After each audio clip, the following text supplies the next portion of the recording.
बात सुन लिए, उसके बाद सांस प्रश्वास में सांस ऊपर ले रहे हैं तो माँ, सांस छोड़ रहे हैं रा, ध्यान लग गया। मनु थीर करी तप शंभु सुजाना, लगे करण रघुनायक ध्याना। ध्यान करने लगे भगवान राम का, जो रूप प्रकट हुआ था उसी रूप का ध्यान कर रहे हैं नाम जपते हुए। उसी समय तारकासुर नाम का एक राक्षस हुआ, बहुत प्रतापी था। तपस्या से उसने वरदान मांग लिया था कि शंकर जी के अगर कोई संतान हो, देखो ये बड़े चालू होते हैं असुर जो होते हैं, वो बड़ा कपट करते हैं, बड़ी बुद्धि लगाते हैं, लेकिन भगवान की लीला अपरंपार है। वो आपके बुद्धि से ज्यादा बड़े हैं, आपकी बुद्धि से ज्यादा बड़ी उनकी बुद्धि है। उसने सोचा कि सती जी तो चली गई और शंकर जी ध्यान में मगन है, शंकर जी का ब्याह वाह होना नहीं है, गलती से एक आ गई थी, अब दूसरी आने वाली है नहीं, तो ऐसा करता हूं। शंकर जी से जब बोले कि मुझे अमर करिए, बोले अमर तो नहीं कर सकते, यह है कि तुम चुन सकते हो, तुमको चॉइस हम दे रहे हैं, यू कैन चूज, तुम चुन लो कि तुम्हें कौन मारेगा। तो बोले ठीक है, जब आप कह रहे हैं। बड़ा खुश हुआ, सोचा कि शंकर ब्रह्मा जी लगता है बूढ़े हो गए, इनकी बुद्धि सठिया गई है, इनको समझ नहीं है कि मैं कितना चतुर हूं।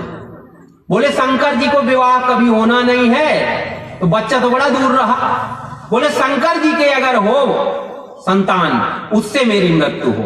ब्रह्मा जी ने तथास्तु कह दिया और चिंता में पड़ गए कि क्या हो अब तो उसने ऐसा उत्पात मचाया कि आए दिन खदेड़ खदेड़ के कभी इंद्र को, माने देवताओं की उसने दुर्दशा कर दी। उस जंगल में जाए तो फिर पीछे पीछे वहां भी पहुंच जाए कुछ दिनों में। उनको इतना खदेड़ा कि दुखी हो गए। वो बोले स्वर्ग तो ले लियो, कम से कम कहीं तो शांति से बैठने दो। बोला नहीं, तुम लोग बहुत सताए हो असुरों को, तुम लोग आनंद करते हो, हम तपस्या करते रहते हैं, फिर भी उतना सुख नहीं पाते। देवताओं ने कहा क्या किया जाए, तो बोले जिन्होंने वरदान दिया है उन्हीं के पास चले कि अब कुछ उपाय करिए। भगवान ब्रह्मा जी के पास पहुंचते हैं सभी देवता और जाकर के प्रार्थना करते हैं कि हमें इससे किसी भी प्रकार बचाइए। ब्रह्मा जी ने कहा कि भाई मैंने तो वरदान दे दिया, क्या शंकर जी के अगर कोई संतान हो तो तब बन सकता है काम। अब देवताओं ने कहा ये तो बड़ा मुश्किल काम आपने कर दिया, आप कुछ उपाय बताइए, हम कैसे करें। बोले चिंता मत करो, भगवान ने आज्ञा भी दे दी है शंकर जी को, लेकिन राम नाम में ऐसे मगन हो गए हैं कि समाधि में चले गए हैं। राम नाम के अलावा कुछ सूझ ही नहीं रहा उनको, शब्दमय हो रखे हैं, अपना होश ही नहीं है तन का। तो बोले कैसे तन में होश लाएं। बोले कि कामदेव को भेजो। देखो अपनी गणित देवताओं, स्वार्थी लोग कैसे कैसे उल्टे पुल्टे काम करते हैं। बेचारे शांति से बैठे हुए भजन कर रहे हैं, उत्पात मचाने लगे देवता। ब्रह्मा जी से पूछे क्या करें। ब्रह्मा जी बोले देखो हमको दोषी ना बनाओ भाई बुढ़ापे में। बोले आप नहीं बताओगे हम जानेंगे कैसे। तो बोले किसी को पता ना लगे तो हम गुप्त एक बात बता सकते हैं। बोले क्या। बोले ऐसा करना, किसी से बताना नहीं कि बाबा जी ने बताया है। बोले ठीक है हम नहीं बताएंगे, हम परेशान हैं, तंग हैं, हम तो चाहते हैं कुछ उपाय निकले, हम क्यों बताएंगे किसी से। बोले ऐसा करो कामदेव को भेजो तो उनकी तपस्या भंग करे, और जब वो बाहर की ओर आ जाएंगे तो हम सब बूढ़े पहुंच जाएंगे तुरंत और कहेंगे भाई हमारी बूढ़ों की भी कुछ बात मानो, इन बच्चों की भी बात maनो। तो बोले कामदेव को भेजो, उनका तप भंग कराओ। तब क्या करते हैं, तब देवता लोग जाते हैं कामदेव को बुलाते हैं और क्या कहते हैं कि तुम जा करके शंकर भगवान का तप भंग करो। सुरन कही निज विपत्ति सब, सुनि मन कीन विचार। शंभु विरोध न कुशल मोहि, वियति कह भयो असमान। क्या कहा? कामदेव आए और उन्होंने कहा कि शंभू के खिलाफ, शंकर भगवान भोले बाबा के खिलाफ मेरा कल्याण तो है नहीं, निश्चित रूप से मेरी कुशल नहीं है अब, लेकिन क्या करूंगा मैं? तुम लोग जब अपनी इतनी विपत्ति बता रहे हो, अपना दुख बता रहे हो, देखो जो परमार्थी लोग होते हैं, जो परोपकारी लोग होते हैं, जो सज्जन लोग होते हैं, वो दूसरों को दुखी नहीं देख सकते हैं, वो प्रयास करते हैं उनको दुखों का निवारण का। और कामदेव ने बहुत चिंतन किया और एक सॉल्यूशन उनके दिमाग में निकला। क्या? तदपि करब मैं काजु तुम्हारा, श्रुति कह परम धर्म उपकारा, परहित लागी तजई जो दे, संतत संतत संतै से। यद्यपि भोले बाबा के सम्मुख जाने में मेरा कल्याण नहीं, मैं जानता हूं, लेकिन तुम लोग बड़े दुख में हो, कष्ट में हो, इसलिए मैं तुम्हारा काम करूंगा। क्यों? क्योंकि वेद पुराण सब कह रहे हैं कि उपकार ही परम धर्म है, लोगों के कष्टों को दूर करना ही हमारा परम उद्देश्य होना चाहिए।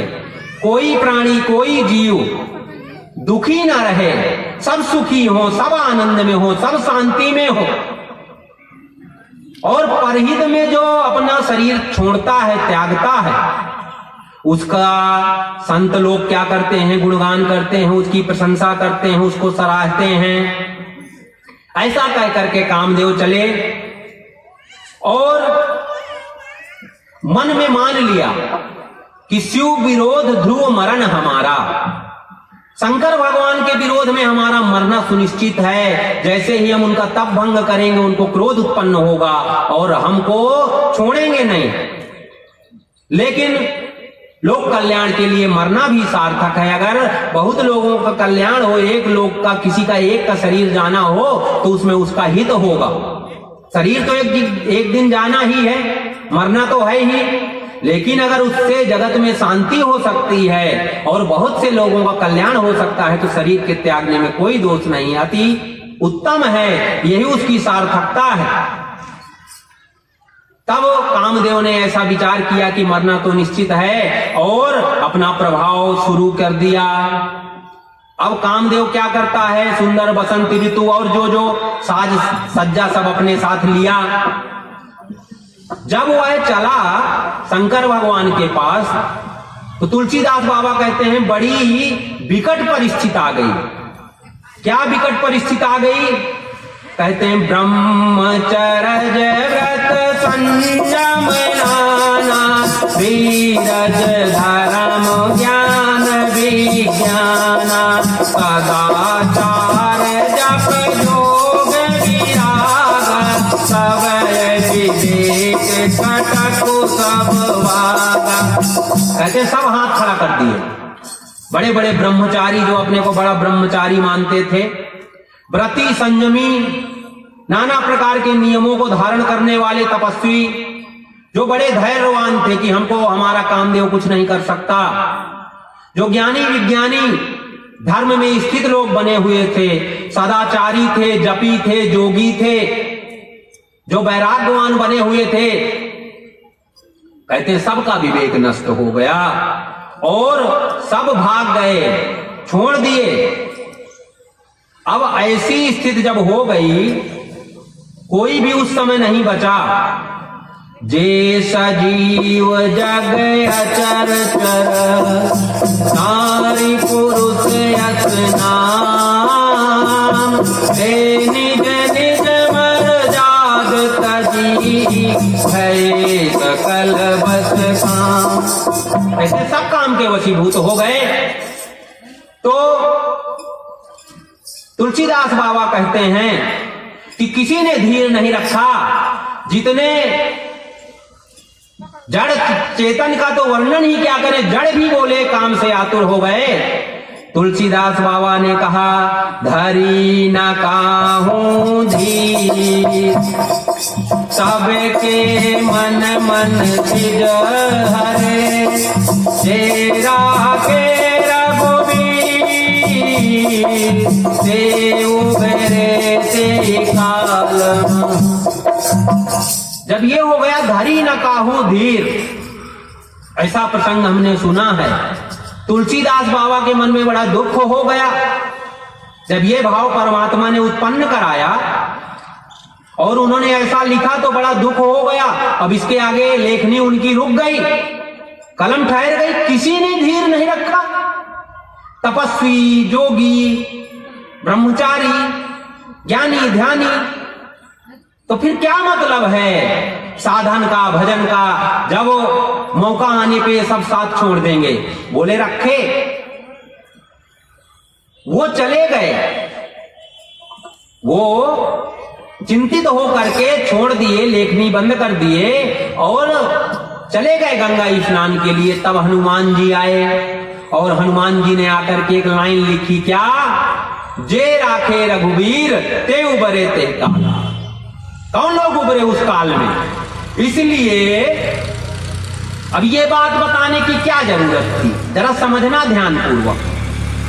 भैया सब कुछ करो, तुम खूब तपस्वी बनो, ब्रह्मचारी बनो, खूब नाना प्रकार के दूसरे जो भी हैं तपने लायक तप करो, लेकिन अगर भगवान के चरणों में अनुराग नहीं है तो ये माया कभी ना कभी तुम्हें ठग लेगी।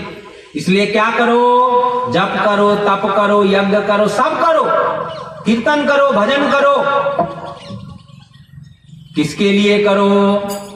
बाह्य दिखावे के लिए मत करो, बाह्य सिद्धियों के लिए मत करो। किसके लिए करो?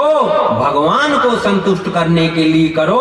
भगवान अगर संतुष्ट हो गए तो माया भगवान की दासी है, तब तुम्हें नहीं सताएगी, क्योंकि उसे पता है अगर मैंने भगवान के, जैसे आपके किसी खास प्रेमी को, जैसे प्रधानमंत्री है और उसका हाथ है किसी के सर में, तो सब जानते रहते हैं तो कोई छेड़ता नहीं है।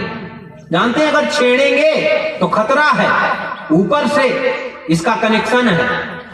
तो भगवान से अगर तुमने कनेक्शन जोड़ दिया, उनके चरणों में अनुराग किया, तो फिर माया तुम्हें नहीं छेड़ेगी, क्योंकि पता है खतरा है, ये तो भगवान की शरण में है। कुल मिला के तुलसीदास बाबा ये कहना चाहते हैं कि सबसे श्रेष्ठ भगवान के चरणों में प्रेम है। इसलिए प्रेम करने के लिए करो जो करो, बाह्य दिखावे के लिए मत करो। कुछ देर में ही इतना भयंकर स्थिति उत्पन्न हो गई, संसार की हालत खराब हो गई। और तुलसीदास बाबा ने ऐसा लिखा है कि सिवाही बिलो की ससंके उमारो, भयो जथाथित सब संसार। कामदेव जब रास्ते में जा रहे थे तो ये स्थिति हुई, लेकिन जैसे शंकर भगवान को देखे तो स्थिर हो गए, ठहर गए और भय के मारने कांपने लगे। तो पूरा संसार फिर वैसा का वैसा हो गया, सबका मद उतर गया। जैसे शराबी जब तक नशे में रहता है तब तक कुछ भी बकता रहता है, लेकिन सुबह जब सो के उठता है और शराब उतरती है तो जो भी गलतियां हुई हैं कोई बताता है या उसको स्मरण अगर आ गया बाई कभी, तो फिर वो उसके लिए प्रायश्चित करता है। तो वैसे ही जब काम का नशा उतर गया तो सब अपने अपने कामों में लग गए, शांति फिर आ गई।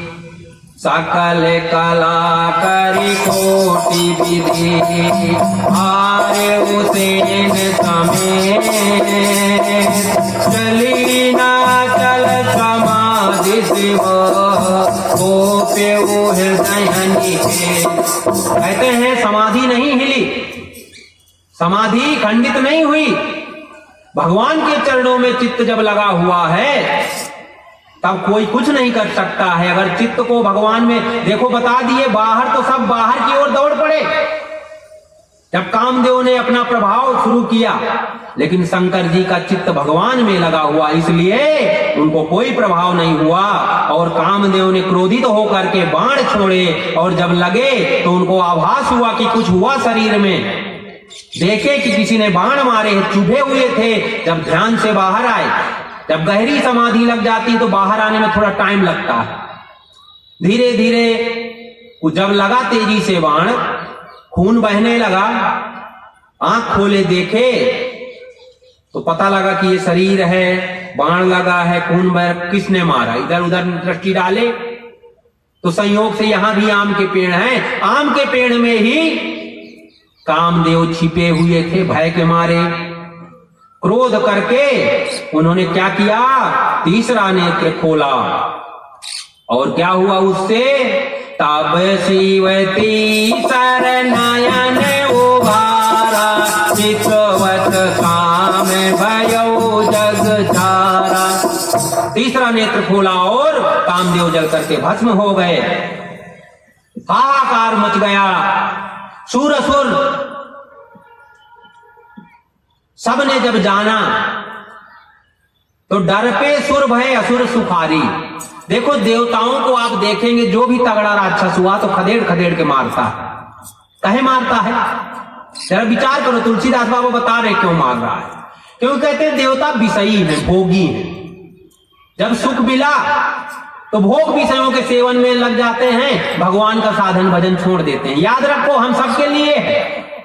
वो सब देवता हैं जिन्हें बाह्य सब वस्तुएं प्राप्त हैं, क्योंकि पूर्व जन्म के पुण्यों के प्रभाव से ही यहां सब चीजें प्राप्त होती हैं। जो ज्यादा पुण्यवान है तो उसको भगवान का प्रेम मिलता है, तो वो सब त्याग देता है, वो अलग विषय है। लेकिन थोड़ा पुण्य जिसने अर्जित कर रखे उसी को मिलता है बाह्य वैभव भी अगर मिलता है। तो तुम देव तुल्य हो, लेकिन मारे जाओगे खदेड़ खदेड़ के अगर उन विषय भोगों में लगोगे तो। अगर विषय भोगों के होते हुए तुमने विषय भोगों का सेवन नहीं किया तो तुम्हें कोई खदेड़ के मार नहीं सकता कभी। इसीलिए कहते हैं तुलसीदास बाबा व्यंग कर रहे हैं देवताओं को कि इसीलिए खदेड़े जा रहे थे तुम। कामदेव जब भस्म हो गए तो देवताओं को चिंता हो गई कि अब हम भोग कैसे भोगेंगे। और असुर सुखारी, राक्षस सुखी हो गए, बढ़िया हो गया, अब हम तगड़ी तपस्या करेंगे और इन देवताओं की तो वो हालत करेंगे हम कि भूल जाएंगे स्वर्ग में रहना। तो कहने का तात्पर्य भोगी आदमी हमेशा दुखी रहेगा। उसके ऊपर कोई ना कोई पुराना इतिहास उठा के देखो, जितने राजा हुए हैं, जो कर्मठ राजा हुआ है और जिसने अपना कर्तव्य ठीक से किया है, ज्यादा जल्दी उसकी प्रजा पर संकट नहीं आया। लेकिन जो भोगी हुआ है, भोग विषय में ही मस्त रहता था, तो कोई ना कोई राजा आक्रमण करता था और उसकी प्रजा को भी कष्ट देता था। इसलिए अगर सुख चाहते हो और चाहते हो तुम्हारे ऊपर कोई शत्रु हावी ना हो सके, तो विषय भोगों में चित्त को मत लगाना। चित्त को कहां लगाना, भगवान के चरणों में लगाना। कभी भी दुख नहीं पाओगे। जैसे राक्षस तपस्या करते हैं, असुर तपस्या करके कैसा कैसा सामर्थ्य प्राप्त कर लेते हैं कि देवताओं को भी दौड़ा देते हैं। इसलिए सुख भोग की वस्तुएं मिलने के बाद भी उनमें चित्त नहीं लगाना चाहिए, नहीं बदले में फिर दुख ही मिलेगा। उस समय भी तप करो तो कभी दुख की स्थिति आएगी नहीं। जोगी बड़े प्रसन्न हो गए, तपस्वी खुश हो गए कि बढ़िया हो गया, अब हमें कोई झंझट नहीं है, दिन रात भजन करेंगे। और जब उनकी कामदेव की पत्नी रति ने सुना तो रोते बिलखते शंकर भगवान के चरणों में पड़ी कि प्रभु, ये देवताओं ने ऐसा किया था, उनको भेजा था, उनका कोई दोष नहीं है, वो तो कल्याण के लिए किए थे। और नाना प्रकार से बड़ी प्रार्थना की और कहा आप कृपालु हैं, दयालु हैं, आप तुरंत रीझने वाले हैं, मैं अब अकेले क्या करूंगी, या तो मैं आपके सामने अपना शरीर छोड़ती हूं। शंकर जी ने कहा चिंता मत करो, अगर तुम्हारे पति ने परमार्थ के कारण शरीर छोड़ा है, परोपकार के कारण शरीर छोड़ा है, लोकहित के लिए शरीर छोड़ा है, तो जो लोकहित में मरता है, जो परोपकार में मरता है, जो परमार्थ के लिए अपना सब कुछ लगाता है, वो मरता नहीं, वो अमर हो जाता है। अभी वो एक शरीर में था, अब हम ऐसा वरदान देते हैं कि बिना शरीर के ही सबके हृदय में व्यापेगा। तब से कामदेव शरीर की अब जरूरत नहीं रहती, सबके अंदर है, सब जगह है। तो देखो पहले सीमित एक शरीर में थे, लेकिन परमार्थ के लिए उन्होंने अपना जीवन लगाया तो व्यापक हो गए। तो इसलिए जो परमार्थ में लगता है वह सीमित नहीं होता, उसकी महिमा और बढ़ती है और वह भगवत्ता को प्राप्त होता है।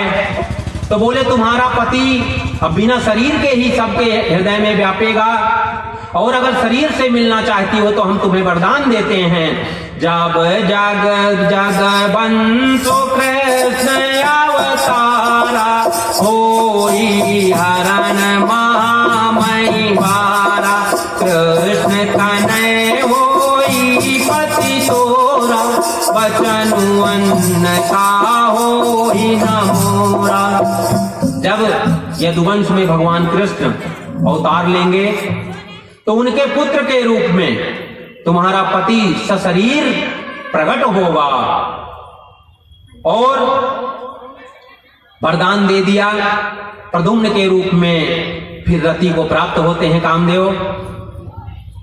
तब तक सभी देवता, ब्रह्मा जी बोले कि जानेंगे शंकर भगवान अगर कि देवताओं की और ब्रह्मा जी की रणनीति है तो कहीं रुष्ट ना हो जाए।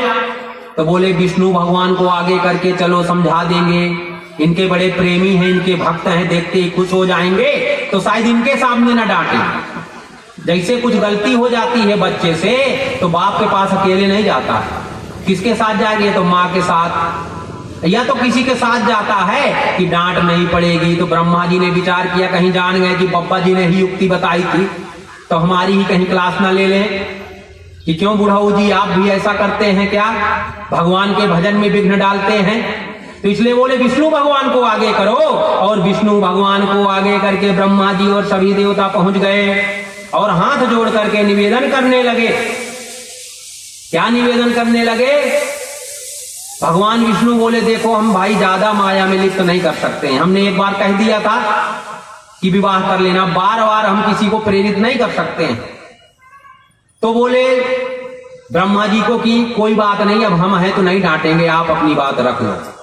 ब्रह्मा जी सयाने आदमी हैं, कह रहे हैं ऐसा है कि ये देवताओं की बड़ी इच्छा है कि आपका विवाह देखें, शंकर भोले बाबा की बारात कैसी होती होगी, हमने तो देखी नहीं, तो आपकी बारात देखना चाहते हैं। और फिर भगवान ने भी आपको आज्ञा दी थी अगर याद हो आपको।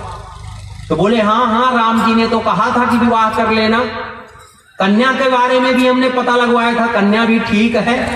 तो बोले अविलंब में विवाह हो। बोले ठीक है। सप्त ऋषियों को भेजते हैं कि जाओ भाई, जाके राजा हिमांचल को बताओ कि तैयारियां करें, विवाह की बारात आने वाली है। पत्री दे दिए कि जाओ लगन देखो कब की ठीक है और तब पक्का करके लाओ किस दिन बारात ले चलनी है। जब सप्तऋषि पहुंचते हैं वहां तो बोले देखो हमने तुम्हें समझाया था पार्वती जी से, फिर देखो परीक्षा कितनी ले रहे हैं, कहीं कपट तो नहीं है मन में किसी प्रकार का, कितनी जांच कर रहे हैं। बोले देखो हमने तुम्हें समझाया था कि उसके चक्कर में मत करो, फक्कड़ आदमी है, नंग धड़ंग घूमता है, ना खाने की चिंता, ना कुछ भगवान का भजन किया, मस्त मौला रहता है, ना घर है ना द्वार है, उसको कोई लेना देना नहीं है संसार से। और तो छोड़ो संसारियों को जिससे उनके बच्चों की वृद्धि होती है, वंश वृद्धि होती है, उन्होंने काम को ही मार दिया तो अब तो खेल है खत्म है, विवाह का कोई मतलब नहीं, वंश परंपरा तो आगे बढ़नी नहीं है। पार्वती जी ने कहा कि सुनी बोली मुसिकाई भवानी, उचित करो मुनि वर ज्ञानी, तुम्हारे जान काम अवतारा, अभी लगी शंभु रहे कविकारा। ठीक कहा तुम लोगों ने, तुम लोगों का ऐसा ही विचार है, लेकिन तुम लोगों की तरह हमारा विचार नहीं है। हम जानते हैं शंकर भगवान कामी आदमी नहीं है, अकामी है, भगवान के नाम में ही तृप्त रहते हैं। हम तो केवल उनकी सेवा के लिए ऐसे महापुरुष के चरणों में बैठ करके उनकी सेवा कर सके, केवल इसलिए हम चाहते हैं, और हमारा कोई प्रयोजन नहीं है, इसलिए हमें कोई फर्क नहीं पड़ता है। हमारी समझ में तो शिव जी हमेशा योगी हैं, अनुवद्ध हैं, अकाम हैं, अभोगी हैं, इन सब चीजों से उन्हें क्या लेना देना है। और मैंने अगर मन से, कर्म से, वाणी से, शुद्ध हृदय से, पवित्र भावना से उनको भजा होगा, उनका स्मरण किया होगा, साधन किया होगा, उसके लिए कुछ तो भगवान कृपा करेंगे और अवश्य मिलेंगे। और कह रही हैं कि देखो, अग्नि का तो सहज स्वभाव होता है कि अगर उसके पास बर्फ जाएगी तो पिघल जाएगी। इसलिए कहते हैं शंकर जी का कोई दोष नहीं है। गए समीप सो आवत न साई, असी मन मत महेश की नाई। कामदेव अगर जाएंगे शंकर जी के पास तो अवश्य भस्म हो जाएंगे, क्योंकि कामदेव उनके हृदय को हिला नहीं सकते हैं जिनका हृदय भगवान में लगा हुआ है। प्रसन्न हो गए सप्तऋषि और सुदिन देखे और सब देख करके एक पत्री बनाई गई कि कब का विवाह ठीक रहेगा। वेदों के अनुसार देखा गया कि कौन सी तिथि, कौन सी मुहूर्त, कौन सा नक्षत्र अच्छा है, और उस वेदों के अनुसार पत्री बनाई और ब्रह्मा जी के पास लेकर के चले गए। और ब्रह्मा जी ने सबको आज्ञा दे दी, सयाने आदमी हैं, सबको बोले तैयारी करो भैया। तो तैयारी में सबसे पहले कौन लगे देखो, लगे संवारन सकल सुर, वाहन विविध विधान, होई सगुण मंगल सुखद, करहि अप्सरागान। देखो देवताओं को विवाह शंकर जी का कराना चाहते हैं। किसको परेशानी है, किसको जल्दीबाजी है विवाह की? देवताओं को। शंकर जी का विवाह हो तो बच्चा हो जाए तो हमारे शत्रु को मार दे। लेकिन जब विवाह का नंबर आए तो शंकर जी को नहीं तैयार कर रहे हैं। किसकी तैयारी कर रहे हैं? अपने संवरने लगे और बढ़िया देखने लगे कि कौन सी कार बढ़िया रहेगी, अपने लिए छांट लो। हैं? जैसे जो लड़के होते हैं युवा और बारात में जाना हो तो देखेंगे कौन वाली गाड़ी सबसे बढ़िया, उसी में भागेंगे सब बैठने के लिए। हैं? बूढ़ों के लिए क्या बचती है तब? क्या बचती है? जो सबसे खटारा होगी उनमें तो बच्चे सबसे आगे बैठ गए।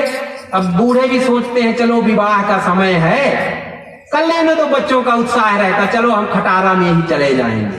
शंकर जी का ख्याल कोई नहीं कर रहा है, सब सजने धजने में लगे हैं, अब बढ़िया बढ़िया कारें सजा रहे हैं और सुंदर सुंदर सब अप्सराएं नृत्य करना चालू कर देती हैं। अब शिव जी का दूल्हे सब तो बढ़िया सज धज गए।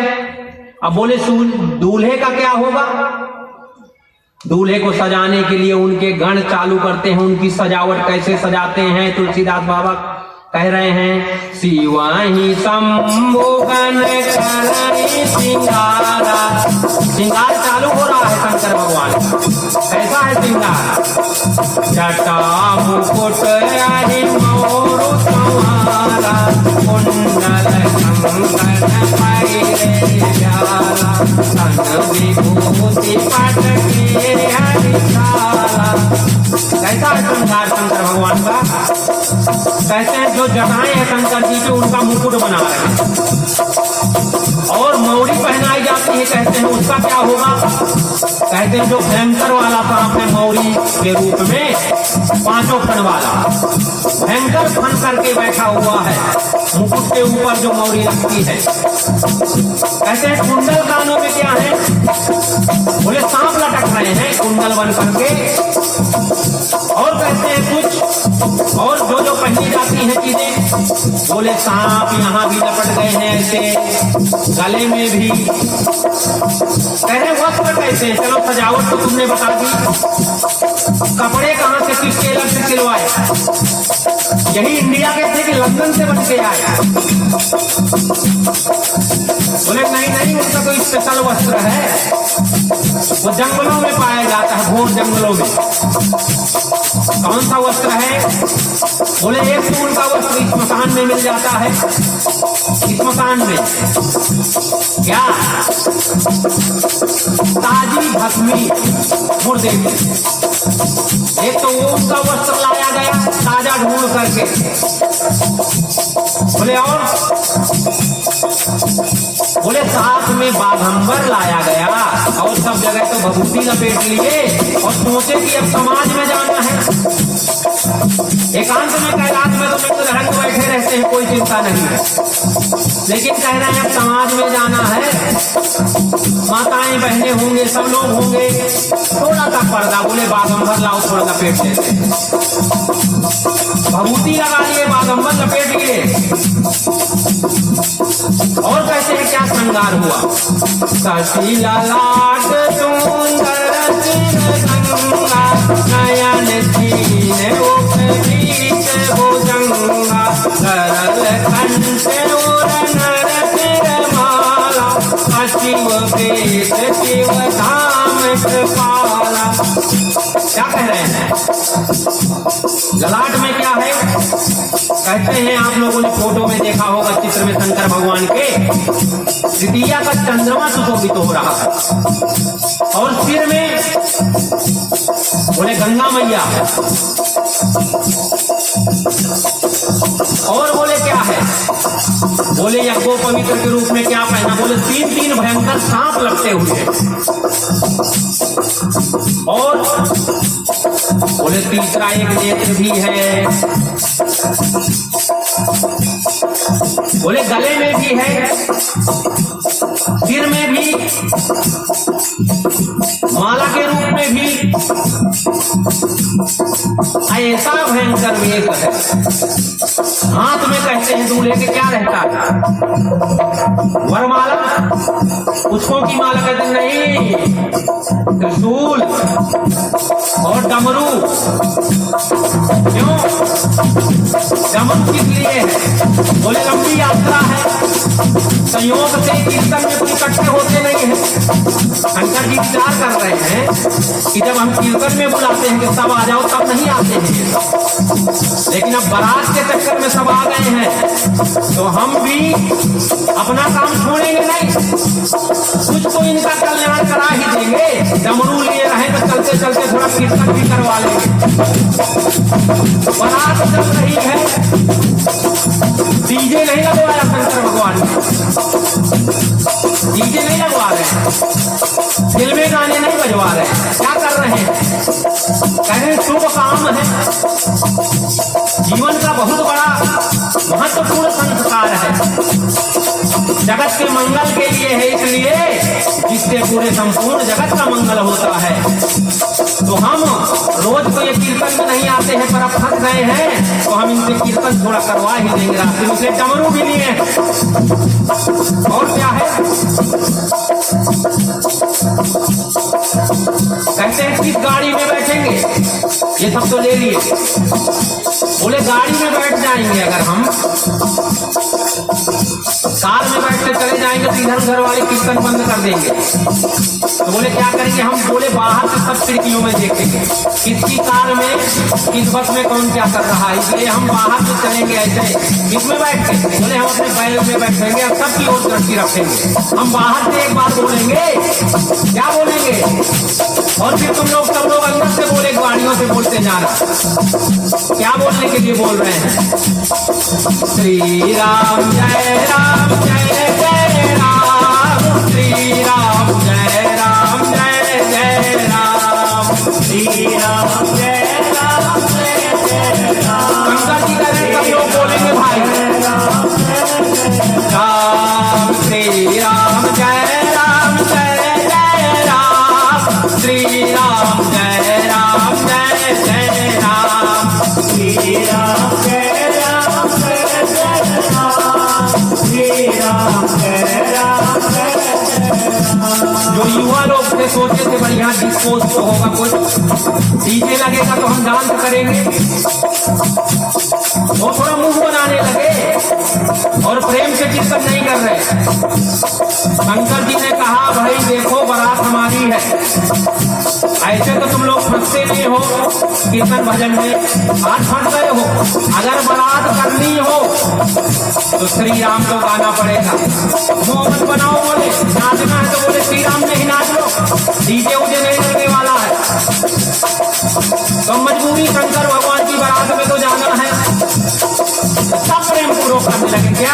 श्री राम जय राम जय जय राम, श्री राम जय राम जय जय राम, श्री राम जय राम जय जय राम, श्री राम जय राम जय जय राम। सुंदर कीर्तन चल रहा है।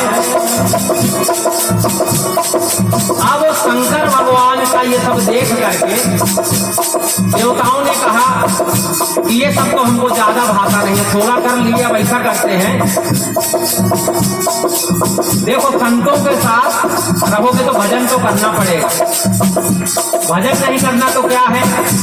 विष्णु भगवान ने कहा भाई ऐसा है तुमको ठीक से भजन न करना हो तो तुम लोग आगे निकल जाओ, नाच कूद लो, जाओ जाओ बोले, लगा ले डीजे उजे बोले वही। तो देवता लोग सब आगे निकल दिए।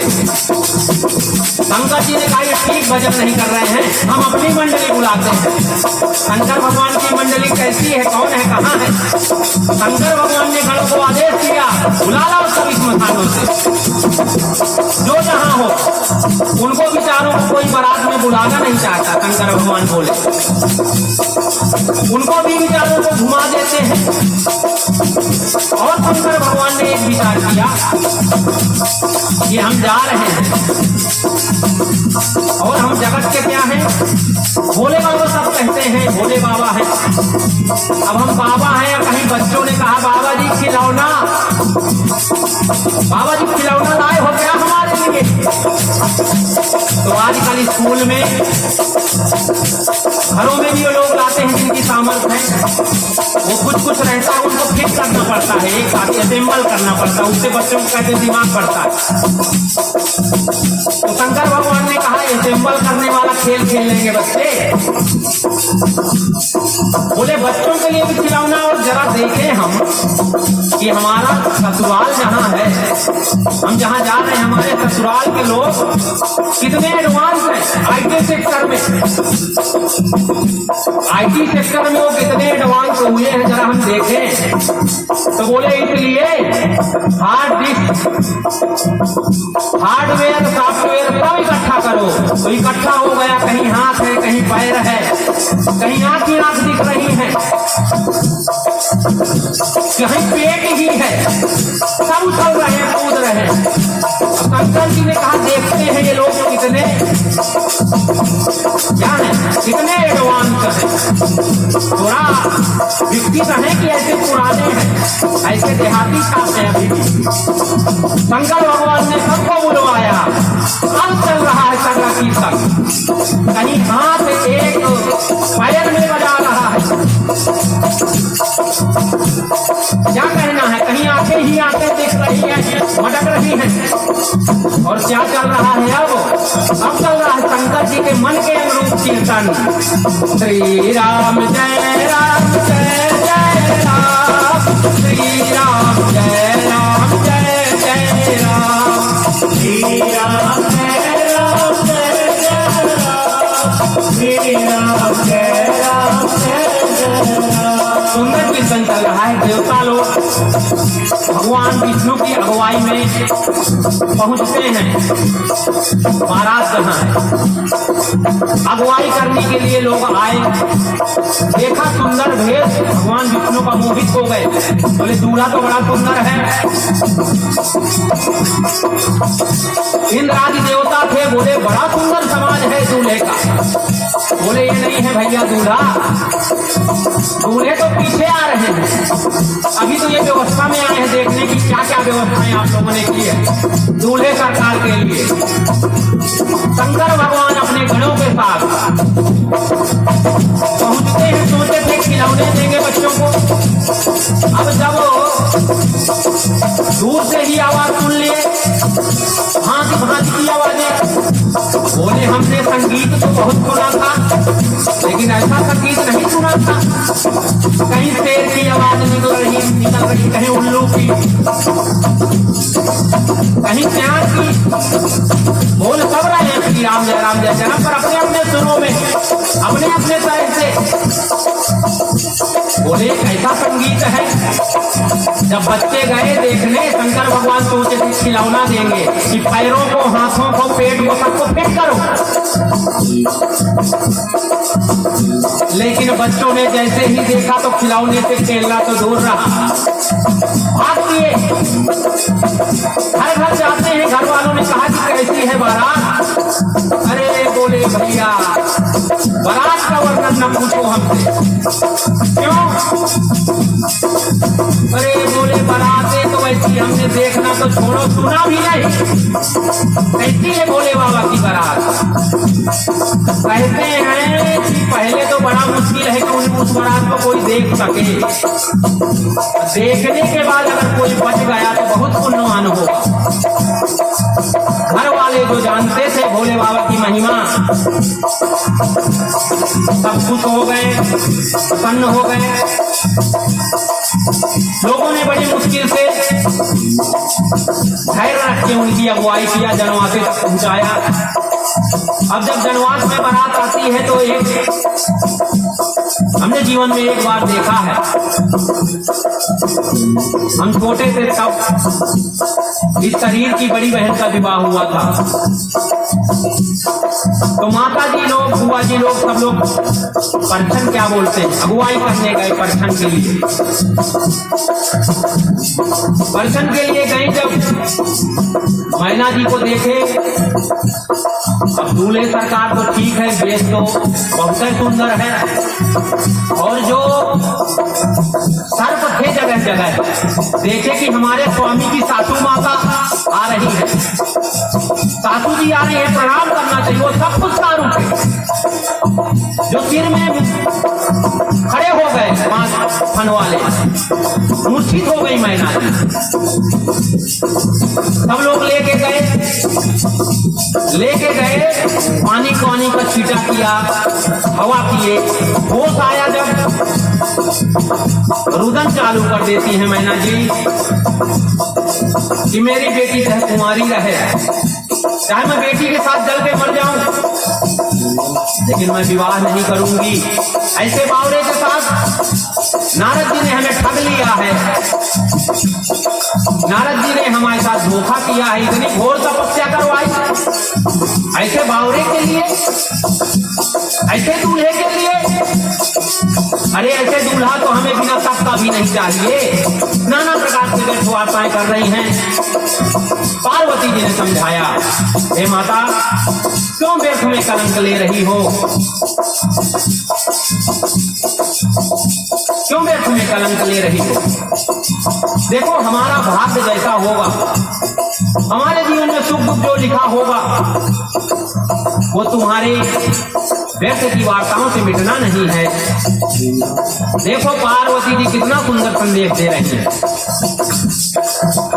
बहुत सुंदर संदेश दे रही है।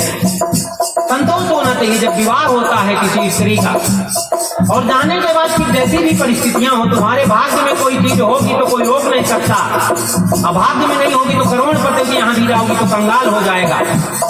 इसलिए भिखारी है या करोड़पति, इससे उसका आदर मत करो, उससे प्रेम मत करो, वो तुम्हारा पति है। सद्गुणी हो इसका ध्यान रखो और सद्गुणों के लिए प्रेरित करो, क्योंकि शांति सद्गुणों में है, धन में नहीं है। पार्वती मैया सबको संदेश दे रही हैं, कह रही भाग्य में अगर तुम्हारे जो चीज है वो मिलेगी ही, व्यर्थ में किसी की निंदा करके पाप मत कमाओ। क्यों? क्योंकि सम निंदा, अब निंदा के समान कोई दूसरा पाप नहीं है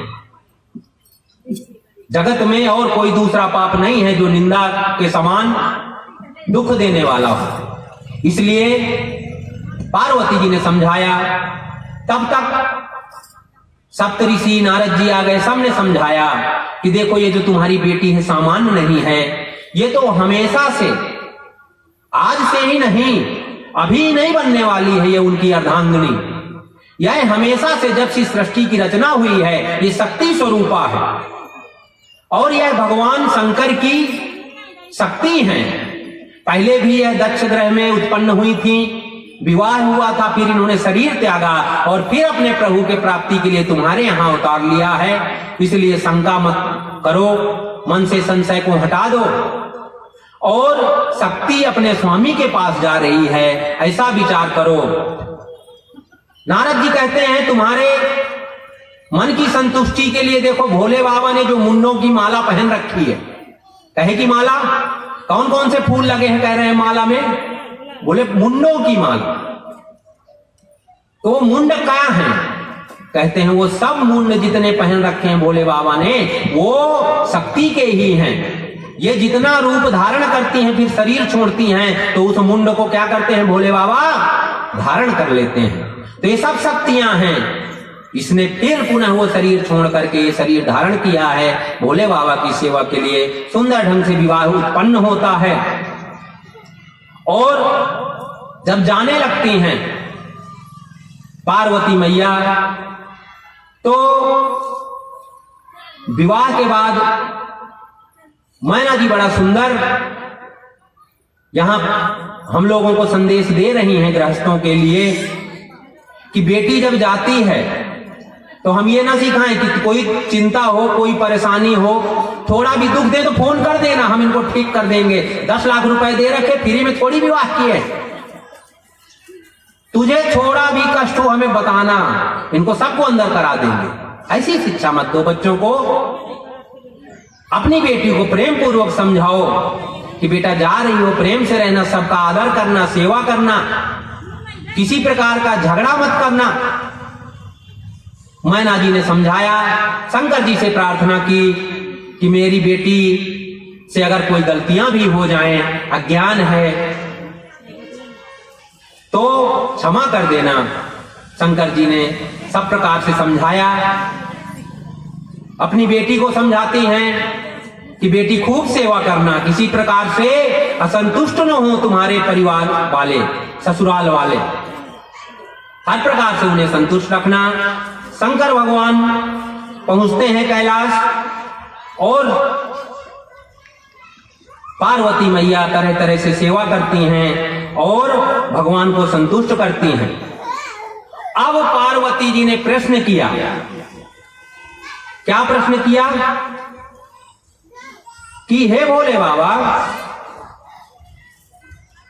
मैं आपसे एक प्रश्न, एक बार शंकर भगवान एक वृक्ष के नीचे बैठे हैं, भगवान का कीर्तन करके शांत हैं।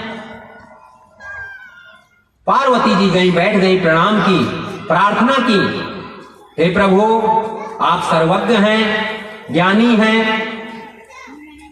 मैं पूर्व जन्म का जब वो प्रसंग याद करती हूं, जब मैंने सती का शरीर धारण किया और उससे मैंने सीता का रूप बनाया, मोहित हो गई थी। आपने बहुत समझाया, नहीं समझी, लेकिन कृपा करके अब मैं चाहती हूं आप मुझे राम कथा सुनाएं और राम कथा सुना करके क्या करें? क्या करें? मेरा भ्रम नष्ट करें। मेरे मन में जो संशय है, जो सती के रूप में मैंने संशय किया और उसका परिणाम इतना दुख होगा, तो मुझे सुंदर कथा सुनाइए जिससे क्या हो जाए, मेरा संशय नष्ट हो जाए और मुझे क्या हो, मन में शांति मिल जाए, स्थिरता मिल जाए, ज्ञान जागृत हो जाए।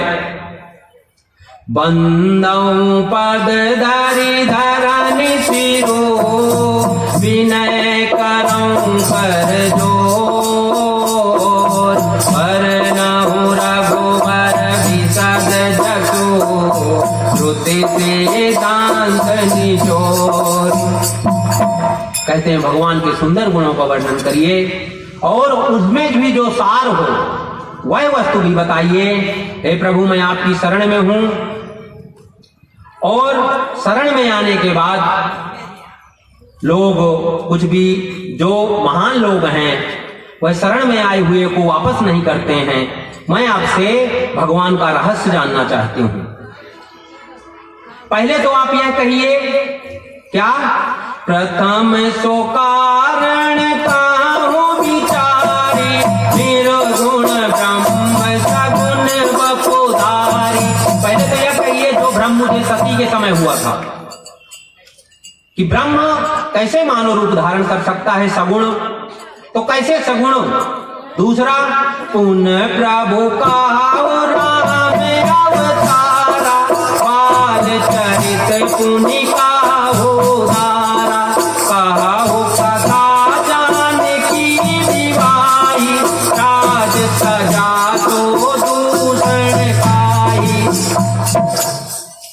भगवान का जन्म कैसे हुआ, अवतार कैसे हुआ, बाल की लीलाएं क्या क्या की, कैसे जानकी जी से विवाह हुआ, और फिर राजा ने उनको क्यों निकाल दिया, या वह क्यों छोड़ करके चले गए राज दरबार अपना राज्य, और वन वन क्यों भटकते रहे, और वनों में जाकर के इतनी लंबी लीलाएं करने की क्या जरूरत थी, और फिर रावण को उन्होंने क्यों मारा, और फिर वापस आकर के उन्होंने बहुत लंबे समय तक राज्य किया। और सबसे बोलती हैं कि सबसे आश्चर्य की बात तो ये है कि बाहुरी कहो करुणायतन कीन जो अचरज राम प्रजा सहित रघुवंश मणि किम गौरे निज धाम।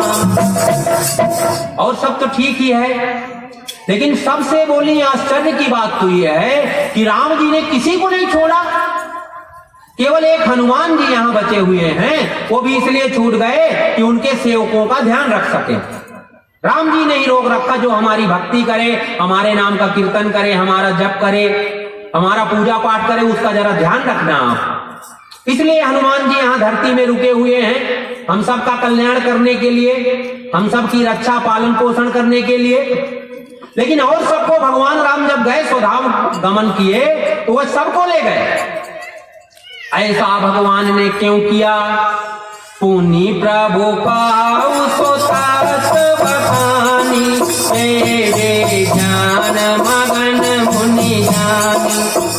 फिर वो तत्व तो बताइए जिसे बड़े बड़े मुनि ज्ञानी ध्यानी भक्त क्या करते हैं, जिसमें मगन रहते हैं, और परमात्मा का वो लोग तरह तरह से व्याख्यान करते हैं, तो वह सब भी बताइए। शंकर भगवान ने क्या किया, जब कथा की बात आई तो हर ही राम चरित सब आए, प्रेम पुलक लोचन जल साए, श्री रघुनाथ रूपे उर आवा, परमानंद अमित सुख पावा। क्या हुआ? शंकर भगवान को जैसे ही कथा की बात कही पार्वती जी ने, भगवान राम की कथाएं पूरी उनके हृदय में और बुद्धि में प्रकाशित हो गईं, और प्रेम से पुलकायमान हो गया उनका शरीर, नेत्रों से अश्रुधारा प्रवाहित हो गई, और भगवान राम का वह रूप जो उन्होंने दर्शन दिया था वह उनके हृदय में प्रकट हो गया, और परम आनंद और सुख में डूब गए भगवान। मगन ध्यान रस दंड जुग, मुनि मन बा